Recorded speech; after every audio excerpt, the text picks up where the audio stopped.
Although Luke Skywalker was able to see past the dark and cold exterior of Darth Vader and find the compassion to see the good in Anakin Skywalker, Leia was unable to consider their biological father anything other than a monster. It was incredibly difficult for Leia to accept that her father was the man who became Darth Vader, and she struggled to even think of the man as anything but the evil Dark Lord of the Sith.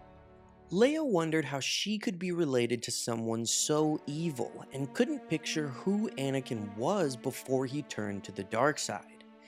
In the Legends continuity, immediately after marrying Han Solo in 8 ABY, Leia's struggles with her heritage also prevented her from starting a family. With the Skywalker blood in her veins and the power of the Force flowing through both her and Luke, Leia feared that any descendant of Vader could be doomed from the beginning. In the book Tatooine Ghost, Leia visited Tatooine, basically the cradle of the Skywalker family, and learned about Anakin's life, as well as her grandmother's Shmi Skywalker. I'm also going to pull from two encyclopedias for additional information: Star Wars The New Essential Chronology and Jedi vs. Sith The Essential Guide to the Force, so everything in this video is going to be legends. As Han and Leia settled into their marriage, the question of children hung in the air, and her answer was emphatically no. All too aware of the legacy of her biological father, a part of her saw too much risk in continuing the Skywalker bloodline. Although Anakin's Force spirit had appeared to her during the truce at Bakura, she still knew almost nothing about the man who was her father. Leia got the chance to connect with that part of her family on a visit to Tatooine, when auctioneers in the city of Mos Espa announced the impending sale of an Alderaanian painting that secretly contained an encrypted key containing codes used by the Rebel Alliance. If the remaining Imperials still active in the galaxy bought the painting at auction and decrypted its contents, it could imperil dozens of New Republic deep cover operations. In their attempts to recover the painting on Tatooine, Han and Leia met many people who had known Anakin Skywalker when he was only a 9-year-old boy and a gifted pod racer. These included Kitster Banai, the Rodian Wald who now ran Watto's junk shop, and the younger sister of Beru Whitesun, the woman who had raised Luke and been present when Anakin had buried his mother. At the moisture farm where Luke had grown up, the new owners, the Darklighter family, welcomed Leia and gave her a video diary that had once belonged to Shmi. Watching Shmi narrate the entries, Leia became acquainted with her grandmother and learned what had transpired in the 10 years between Anakin joining the Jedi and Shmi's death at the hands of Tuscan raiders. Eventually, Leia and Han found themselves at a sacred Tuscan oasis. It was there that Anakin had slaughtered an entire village in retaliation for the torture and murder of his mother. Through the Force, Leia could sense the pain, rage, and blood that permeated the sand as a psychic stain. After they were able to destroy the key inside the Alderaanian painting and flee Tatooine, Leia had time to reflect on everything she had learned. Although the crimes of Vader were unforgivable, her time on Tatooine had given her an understanding of the choices that had led Anakin Skywalker down the path of evil, and, in his final moments, allowed him a final chance at redemption. No longer worried that her children might carry a dark destiny, Leia and Han planned to start a family. Soon afterward, she became pregnant with twins, and Leia recorded her own thoughts on the mission to Tatooine, really providing an in-depth look at how she felt about Anakin. These details come from the book Jedi vs. Sith The Essential Guide to the Force, and I'll include a trimmed-down version here, but you can read the full transcript in the book if you have it. My mission to Tatooine hardly went as I expected. Han and I went off in search of an Alderaanian painting that had turned up on Tatooine and was scheduled to be auctioned off. What I didn't expect was that the mission would evolve into a series of discoveries about my biological father, Anakin Skywalker. I might have anticipated at least some of what I would learn if I hadn't so deliberately avoided any interest in his life. At some point, Luke had told me that he'd learned that Anakin had grown up on Tatooine, but he never told me that Anakin had lived in Mos Espa. Every time Luke mentioned anything about our father, I just shut him out. I didn't want to know. I didn't need to be reminded that I was related to Darth Vader. Whenever I thought of him, I still saw him overseeing my torture on the Death Star, or remembered him standing behind me as Alderaan exploded, or ordering Han frozen in carbonite. After we arrived in Mos Espa, I was distracted by an old holocube up for bid that showed an image of a young boy standing in front of a pod racer cockpit. His eyes reminded me of Luke's. I eventually learned that it had been put up for auction by Kitster Banai, a childhood friend of Anakin's. I met Kitster as well as Wald, who'd also known Anakin as a boy, and I encountered others who'd known Anakin's mother. I even met an old pod racer who competed against Anakin, and who swore that Anakin was one of the only pilots that never cheated. I found myself flummoxed to hear so many people speak of my father with such fondness and admiration, but then they had only known him as Anakin, and none of them ever saw him again after he left Tatooine. Years ago, Luke sold the home he was raised in to the Darklighter family. They gave me an old datapad they found on the property that turned out to be a journal made by my grandmother, Shmi Skywalker.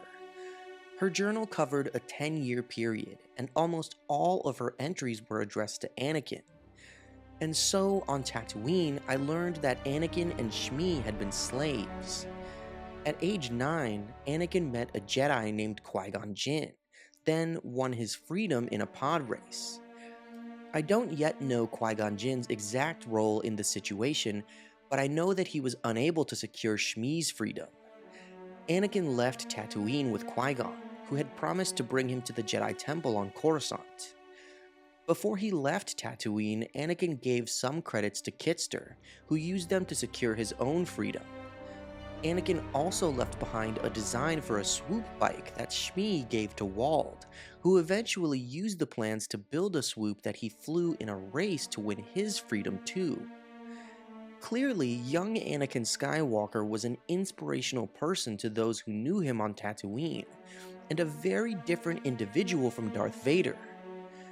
From those who knew my father on Tatooine, I have learned that Anakin returned to the desert planet at least once after he became a Jedi.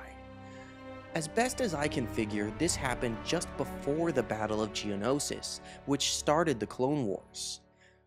Luke's Aunt Beru had a younger sister, Dama, who told me that Shmi had been taken by Tuscan raiders. She'd been gone for weeks by the time Anakin arrived at the Lars family's moisture farm. I don't know how Anakin learned about his mother's situation, or even if other Jedi knew that he had traveled to Tatooine. According to Kitster, it was Anakin's former owner, Watto, who told him where to find the Lars family, and according to Dama, Beru was at the Lars homestead with Owen and Klieg Lars when Anakin arrived. Anakin left the moisture farm by himself to search for his mother. He evidently tracked her to a Tuscan camp and soon returned with her body. Beru told Dama that Shmi was dead when Anakin brought her back to the farm. If Beru knew whether Shmi had still been alive when Anakin found her, she never said. Anakin buried his mother at the homestead. There used to be a headstone, but it seems Owen removed it, saying that he didn't see a need for anyone to know where Shmi was buried. I learned about Shmi's death later, when Han and I arrived at the remains of a Tuscan camp. According to our Jawa guide, it was a ghost village where an entire tribe of Tuscans had been murdered by an angry spirit. The camp's ruins had become a sacred place to the Tuscans, who would present gifts and make sacrifices when they visited. When I set eyes on the huts, I felt the area was alive with some kind of phantom pain. One hut stood apart from the others, and I realized it was a holding cell, and I knew that this had been the place where the Tuscans had taken Shmi and tortured her. This was the place where Anakin, 30 years earlier, had found his mother. the place where he had first surrendered to his anger. What Anakin did was wrong. He was a Jedi. All I could think of was that he should have known better, and perhaps he did know better. Kitster told me that after he'd heard Anakin had returned, he'd gone to the Lars farm. He arrived shortly after Shmi had been buried and Anakin had already left the planet. Beru told Kitster that when they buried Shmi, Anakin spoke to her grave, saying that he had not been strong enough to save her and that he promised he wouldn't fail again. Kitster figured out on his own that Anakin had been the one who slayed the Tuscans at the Oasis camp. He didn't condone Anakin's actions, but he thought that Anakin might have realized what a terrible mistake he had made and knew that he'd failed as a Jedi. Kitster said that the Anakin he knew would have been sorry for what he'd done, and I'd like to believe that's true. Thank you guys for watching this video. I think that all of this is really fascinating, just seeing Leia learn about Anakin's story and the relationship between Anakin and Leia. In Legends, Anakin's Force spirit appeared to her in the True Sepulchra, and seeing her learn about prequel stuff is awesome. I think the connection between the original trilogy and the prequel trilogy is great. That's what I love about these kind of early 2000s Legends books, how once the prequels were coming out, they started connecting them to OT stuff, and I really like that. That's why I like this book, Tatooine Ghost, and these encyclopedias start going into that and connecting these dots and putting it all into galactic history, and I really like that, and that's why I really enjoyed this story and how they have these sort of recordings, like the characters giving their own first-person accounts of the missions and stuff. That I really like this recording that Leia has where she talks about the mission and stuff. So I really hope that you guys enjoyed this video. I really liked making it. I'm excited just recording this, and I'm excited to edit it right now for you guys. So if you enjoyed it, make sure to like and subscribe, and as always, may the Force be with you.